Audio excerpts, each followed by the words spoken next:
नमस्कार, आप देख रहे हैं विंध्य एक्सप्रेस और मैं हूं साक्षी। हम हाजिर हैं उन तमाम खबरों के साथ जिनका है आपसे सीधा सरोकार। तो चलिए खबरों की शुरुआत करते हैं। भले ही पुरानी सब्जी मंडी को तोड़कर नई सब्जी मंडी बनवा दी गई है, लेकिन नगर पालिका की कवायद थोक सब्जी मंडी वालों को रास नहीं आई। पहली बात तो यह है कि जिस जगह नई सब्जी मंडी बनाई गई है वहां से थोक का व्यापार करने में इन व्यापारियों को खासी परेशानी हो रही थी। व्यापारियों के मुताबिक उस जगह पर ट्रांसपोर्टेशन की समस्या तो थी ही, लेकिन सब्जी मंडी में सिटी कॉलोनी के चलते भी वहां व्यापार करना बेहद कठिन है। इसी को लेकर मैहर के एसडीएम हरनामपुर गल्ला मंडी में थोक सब्जी मंडी का कारोबार करने के लिए प्लॉट आवंटित कर दिया है। शुरुआती दौर में 54 प्लॉट आवंटित किए गए हैं, जिनमें बैठकर व्यापारी अपने कारोबार कर सकेंगे। खास बात यह है कि इस मंडी में किसानों के ऊपर किसी भी तरह का टैक्स नहीं लादा जाएगा। हालांकि यहां से खरीद फरोख्त करने वालों को टैक्स देना पड़ेगा। प्रशासन के मुताबिक बाहर से सब्जी लाने वालों को टैक्स भी भरना पड़ेगा। मंडी में प्लॉट आवंटित करने के लिए एक व्यक्ति पर 1 लाख रुपए की सिक्योरिटी जमा कराने का सिस्टम बनाया गया है, लेकिन यदि व्यापारी किसी संगठन के जरिए यहां आता है तो 3 से 4 लाख रुपए में सभी व्यापारियों को प्लॉट आवंटित कर दिया जाएगा। व्यापारी प्रशासन के इस फैसले से तो खुश जरूर है, लेकिन उन्हें प्रशासन के गलत रवैये से नाराजगी भी है।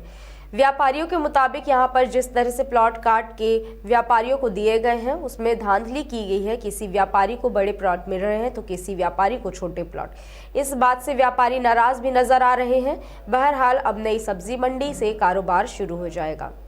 हाँ, शासन प्रशासन की नियम के साथ हम लोग आए थे यहाँ, और जिस पद्धति से शासन प्रशासन ने दिया और उसको संतुष्टि मान सकते हैं, संतुष्ट कैसे मान सकते हैं, वहाँ तो किसी की चली नहीं।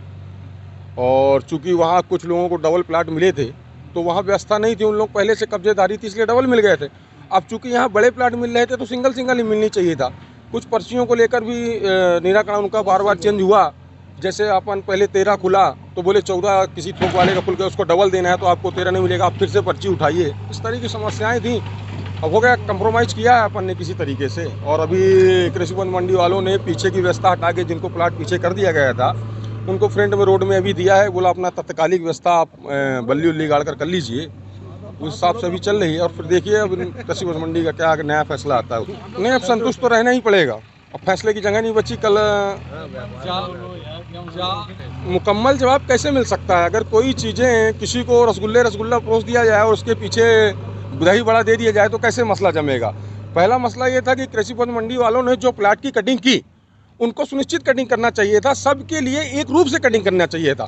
तो उन्होंने एक प्लाट की कटिंग 10x30 कर दी और एक प्लाट की कटिंग 10x10 कर दी। ये बिल्कुल क्रॉस वाली बात थी। ये बात से अपन बिल्कुल सहमत नहीं है। ये कृषि उपज मंडी की गलती थी। और अगर हमको 10x10 ही चाहिए था तो फिर हम वो वाली नगर पालिका में चले जाते, नई मंडी में, वहाँ तो हमको 10x10 मिल ही रहा था। हम यहाँ इतनी दूर क्यों आते हैं? हम आए थे यहाँ पर कृषि मंडी वाली की एक परिभाषा में कि यहाँ आपको 15x30 दिया जाएगा। जो हमारे साथ यहाँ छल हुआ, उस छल से अपन न दुख है, उस छल से अपन खुश नहीं है। जी, लाइट पानी इनकी व्यवस्था कराई जाएगी, नंबरिंग कराएगी। नंबरिंग के बाद जो है प्लाट जो है पर्ची उठवाई गई, जिसमें अपने वरिष्ठ अधिकारी माननीय एसडीएम साहब और तहसीलदार साहब सभी लोगों की उपस्थिति में सब दोनों पक्ष जो है राजी हुआ। उसके बाद जो है ये कार्रवाई शुरू हुई। 54 लोगों के प्लाट आवंटित हुए थे। एक व्यक्ति के नाम एक ही प्लाट रहेगा, ऐसी कार्रवाई की गई है उसमें। हाँ, होगी ना, उसकी प्रक्रिया ये लोग लेके आए हैं, साथ में जो लिस्ट है वो लोग करेंगे। उनके पास लाइसेंस है, लाइसेंस दिया जाएगा, क्योंकि सिक्योरिटी उनकी जो है नियमानुसार जो सामूहिक सिक्योरिटी है वो लोग जो जमा करके लेके आ रहे हैं। प्रक्रिया यही है कि अगर ये अकेले आएंगे तो 1 लाख की एफडी देना पड़ेगा। अगर संघ के थ्रू आएंगे तो इनको जो है 3 से 4 जितना भी क्या पैसा कलेक्ट हो जाएगा पर व्यक्ति के हिसाब से, तो उसके एफडीआर जो है ले आकर के दे देंगे और जो है ऑफिस में जमा हो जाएगी। और वो जो संघ उनका बना होगा वो संघ लिख के देगा कि इनको जो है लाइसेंस दिया जाए, इनकी जवाबदारी मेरी है। मतलब कुल मिला के संघ की जवाबदारी। हाँ। क्या किसान को बस बैठने की व्यवस्था रहेगी कि व्यापारियों को बैठने की? देखिए, किसान तो अपना माल बेचने के लिए आएगा तो उससे कोई टैक्स नहीं है। हाँ। व्यापारियों से है।